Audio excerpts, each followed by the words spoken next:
dark when Mary leaves for the tomb, and that detail matters. I guess I should have announced that the children should be leaving. They can stay if their parents say so, but okay. So John tells us that it's still dark when Mary leaves.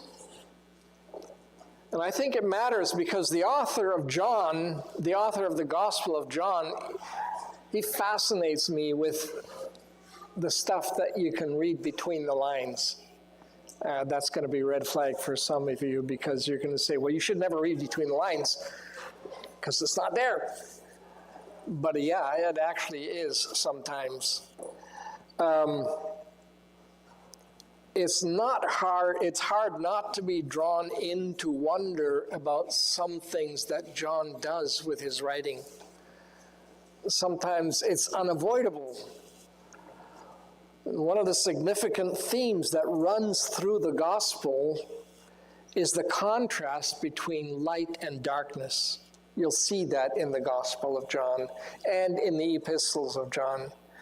So to understand that, in John's mind, we have to go back to the very beginning, like in John chapter 1, where he deliberately makes us think about the creation account in Genesis.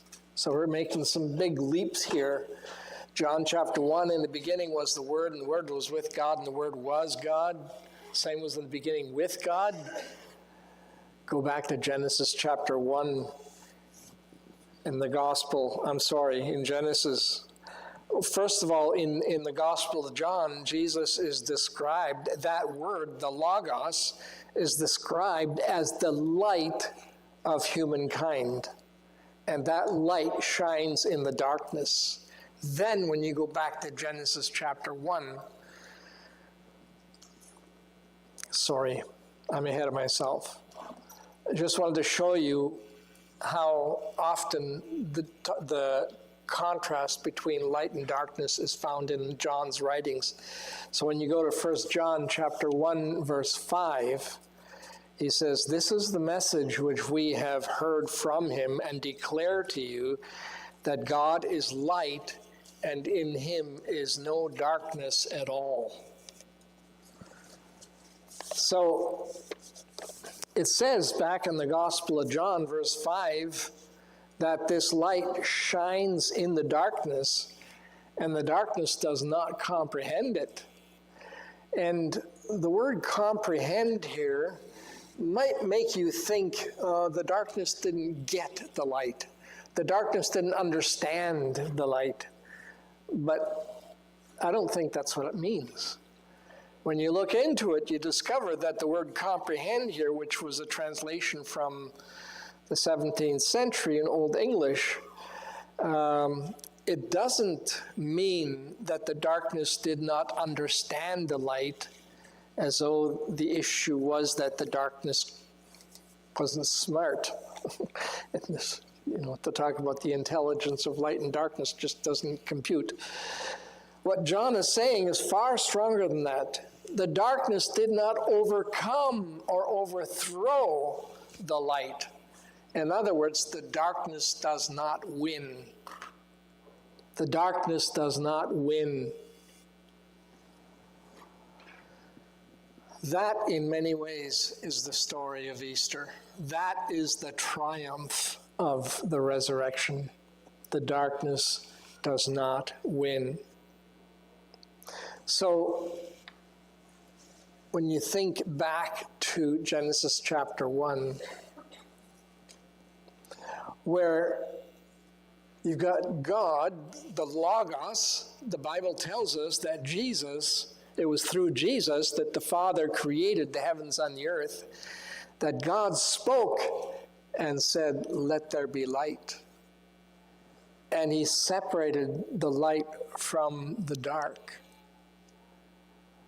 So there's John's allusion to what happened in Genesis chapter 1 to bring us over into this story of the resurrection. And all the way through in the Gospel of John, You'll see this contrast between light and darkness. Even mentions of how Nicodemus came to Jesus at night under cover of darkness. He's always playing with that theme. Not that it's not true, but he emphasized those points. When you ask yourself, why this level of detail? This is why. He's writing between the lines in order to tell us something. So the darkness does not win. So here is Mary Magdalene leaving her home in the darkness, and I'm assuming that as she walks in the darkness, and as she walks in the direction of the tomb, where Jesus' body was laid, the day is beginning to dawn.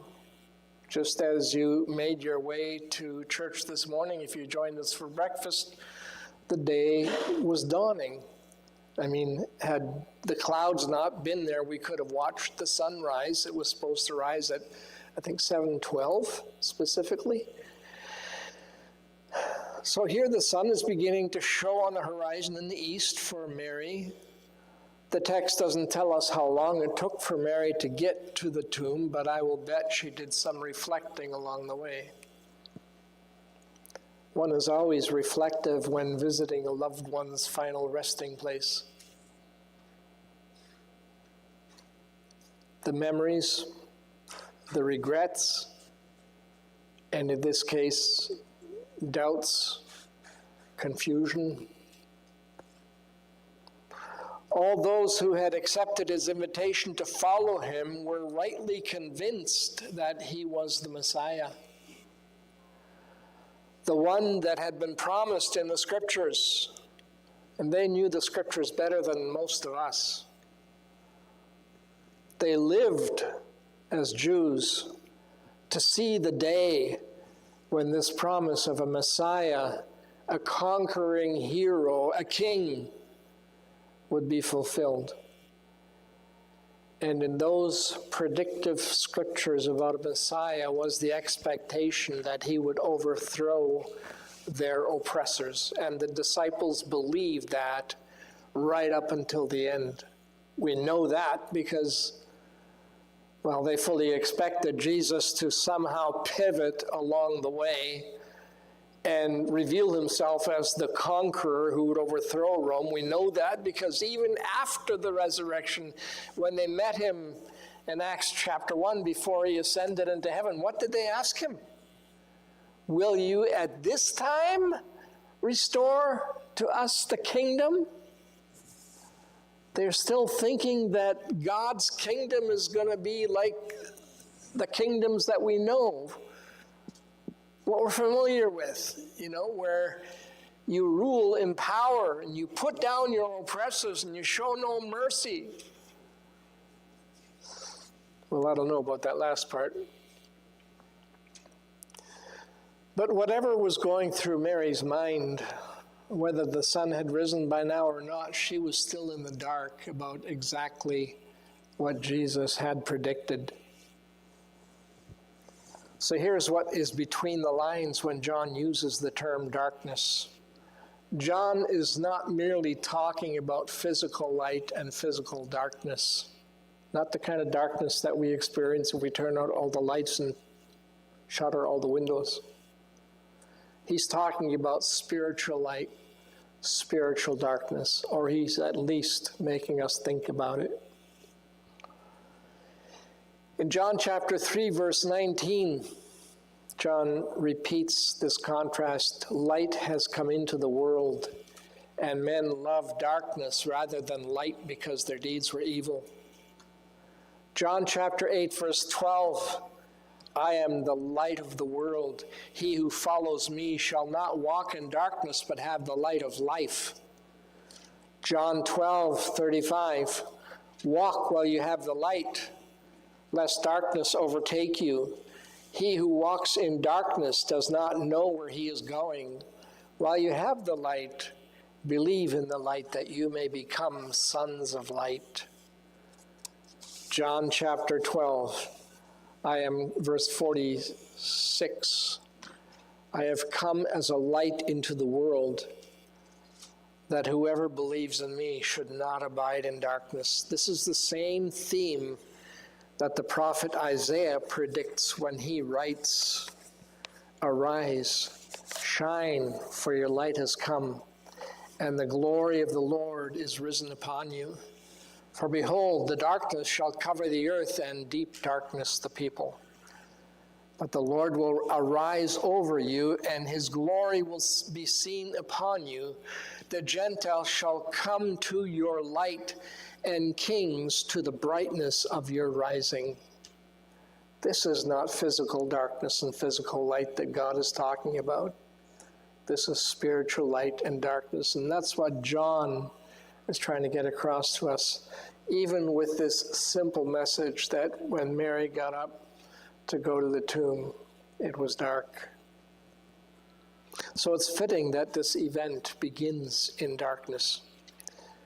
We cannot imagine what it must have been like for the followers of Jesus. In spite of Jesus telling them again and again that his way was not going to be the way of the average revolutionary that they had experienced in their history, like Judas the Hammer of the Maccabees, for instance, who tried to overthrow and successfully overthrew the Greek rule. In spite of Jesus telling them again and again that this was not going to be the way, they didn't understand. Let me show you what Jesus told them. Matthew 16:21. From that time, Jesus began to show to his disciples that he must go to Jerusalem and suffer many things from the elders and chief priests and scribes, and be killed and be raised the third day. Matthew chapter 17, verse 22. Now while they were staying in Galilee, Jesus said to them, "The Son of Man is about to be betrayed into the hands of men, and they will kill him, and the third day he will be raised up." And they were exceedingly sorrowful. Matthew chapter 20, verse 17. Now Jesus, going up to Jerusalem, took the 12 disciples aside on the road and said to them, "Behold, we are going up to Jerusalem, and the Son of Man will be betrayed to the chief priests and to the scribes, and they will condemn him to death and deliver him to the Gentiles, to mock and to scourge and to crucify, and the third day he will rise again." There's a lot more verses like that, and I'm not going to read them all. If you want a list of those references, I can provide them for you. But notice that each time he told them that he would rise again. What might have happened is that they did believe in a general resurrection, although he told them that on the third day he would rise again. They believed in a resurrection generally, just like the Pharisees believed in resurrection, although the Sadducees did not believe in resurrection. It's part of the statement of faith of the Pharisaical Jews. There were the conservatives, and the Sadducees were the liberals. Each time he told them he would rise again, but they didn't pick up. In 3 days. In 3 days, I'll rise again. Maybe they thought the 3 days was a metaphor for something. I don't know. When Mary arrives at the tomb, she notices that the stone has been removed from the mouth of the tomb. Now look at whom Mary addresses here. First, she runs to find Peter and John. John refers to himself as the disciple whom Jesus loved. He doesn't mention himself by name. And it's interesting. You wonder why these two specifically. Did she not know what the other disciples were? I don't know. But she ran to meet John and Peter. I think that Peter is seen by now as the leader of the disciples. He was always the outspoken one, the first one to open his mouth. Sounds to me like he had leadership capacity for sure. And although I don't believe that he was the first pope, I think that he was probably one of the main leaders of the disciples. And so naturally she would go to him and to John, because John was, humanly speaking, very close to Jesus. So after Mary shares her concern that someone has taken Jesus' body, both Peter and John take off running to the tomb. I mean, it sounds like they're racing to get there. And John wins the race, but he doesn't go into the tomb. He stoops over to have a look, but it's almost like he's afraid to go in. I don't know, the Bible doesn't say that. But he sees the linen shroud and the separate piece that covered Jesus' head, but he doesn't go into the tomb. He just sees it by virtue of sticking his head in as far as he can. Peter catches up to John. Maybe, like me, he was overweight.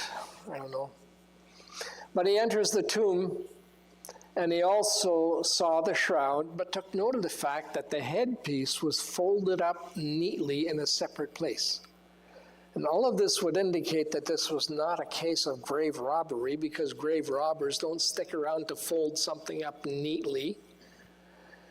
And they would steal the linen if it was still usable, because linen was not cheap. By the way, every Easter I see this article floating around. How many of you have seen it? The significance of the folded napkin. Anyone? Yeah, it's garbage. It just is not true. This article it's said that when the master of the house gets up from the table after a meal and he folds his napkin and places it beside his plate, it's a message to the servants that means, I will return. In other words, don't touch my plate. I'm not finished yet. I'm coming back, right? That myth originated on the internet about 30 years ago. I did the research. Yeah, I can do research on the internet.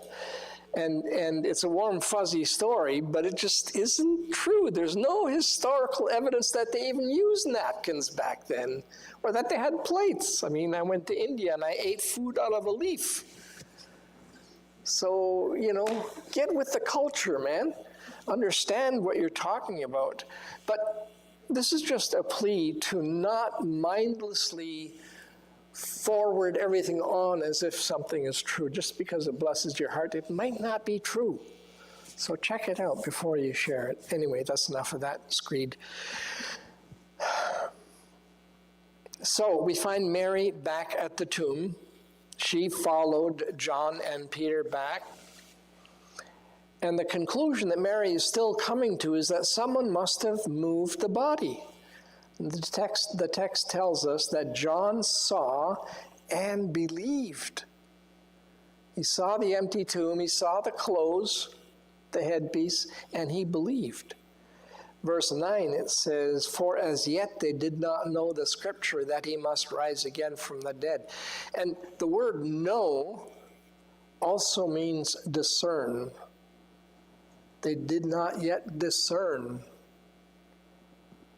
that he must rise again from the dead. Let me read you some scriptures from the Old Testament. Psalm 16, verse 8 to 11. I have set the Lord always before me, because he is at my right hand. I shall not be moved. Therefore my heart is glad and my glory rejoices. My flesh also will rest in hope. For you will not leave my soul in Sheol, nor will you allow your Holy One to see corruption. You will show me the path of life. In your presence is fullness of joy. At your right hand are pleasures forevermore. I love that psalm. Your right hand are pleasures forevermore. You will show me the path of life. Isn't that what Jesus came to do? To show us the path of life. I am the way, the truth, the life. I've come to give you life, and life more abundantly.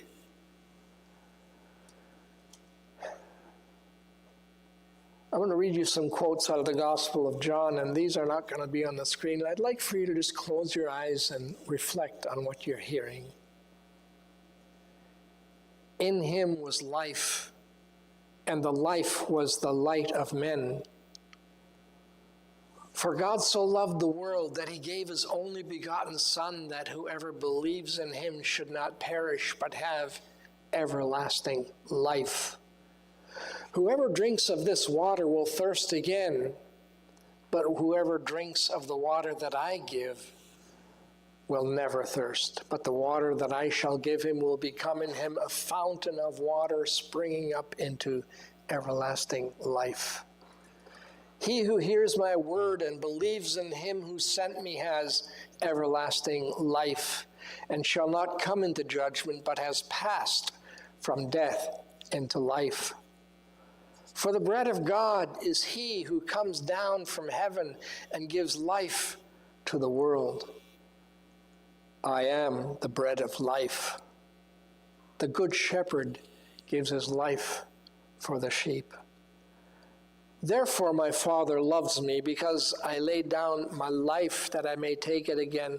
No one takes it from me, but I lay it down of myself. I have power to lay it down, and I have power to take it again. Greater love has no man than this, than to lay down one's life for his friends. These things are written that you may believe that Jesus is the Christ, the Son of God, and that believing you have life in his name.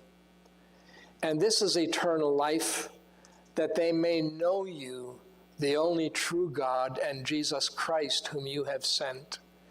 Man shall not live by bread alone, but by every word that proceeds from the mouth of God. I am the way, the truth, and the life. For anyone to say that Jesus was just a good teacher, it's a good bet that person has never read the Gospels. Why?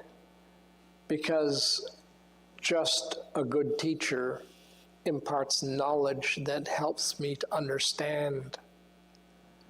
But these claims that Jesus is making, he's not just teaching us how to live, he has given us himself. It's your relationship with Jesus Christ that this is about. Not just to learn how to live, but for him to live inside of you and me, and to live his life now through us. That's why he said, you are the light of the world, the salt of the earth. It's his life that matters. And it matters that his life has become our life. Has he become your life? Well, at first, Mary encountered two angels in the tomb, and they asked her why she's crying. She didn't know yet about the risen Lord. And these were angels that she's talking to, and she's not aware. And she answers, because they've taken away my Lord, and I do not know where they've laid him. There's no mention of the fact here that Roman soldiers were posted at the tomb to keep this very thing from happening, that no one robs his body from the grave. Matthew 27:66 says, so they went and made the tomb secure, sealing the stone, setting the guard. A seal, a Roman seal, puts the tomb under Roman authority and protection. It conveys maximum security in those days. There were no security cameras, but there was a seal. It was sealed and guarded for this very reason, to prevent the disciples from pulling off a fraud by stealing his body and then claiming that he's risen from the dead. And it's interesting to me that the Romans remembered that Jesus predicted his resurrection, but the disciples forgot. The Romans remembered because they put a seal on the tomb. The disciples forgot. But back to Mary. She's outside of the tomb. She's already met the angels. Now she meets who she thinks is the gardener. And it's Jesus. He says to her, "Woman, why are you weeping? Whom are you seeking?" Do you think there was a twinkle in Jesus' eye? Like, why didn't he right away say, "Mary, it's me"? He said, "Why? Why are you weeping? Whom are you seeking?" Her response, "Sir, if you've carried him away, tell me where you've laid him, and I will take him away." Jesus simply says, "Mary, Mary." All she can say in response is, "Teacher." It's like, I can't believe it. Can you imagine her joy? The light has dawned. It started in darkness, and now she sees the light of her life. Jesus is the light of her life, and I want to commend him to you, that he is the light of your life, because he is risen. He is risen. He is risen indeed. He is risen. He is risen indeed. Amen. God bless you all. May you have a wonderful Easter Sunday with family and friends.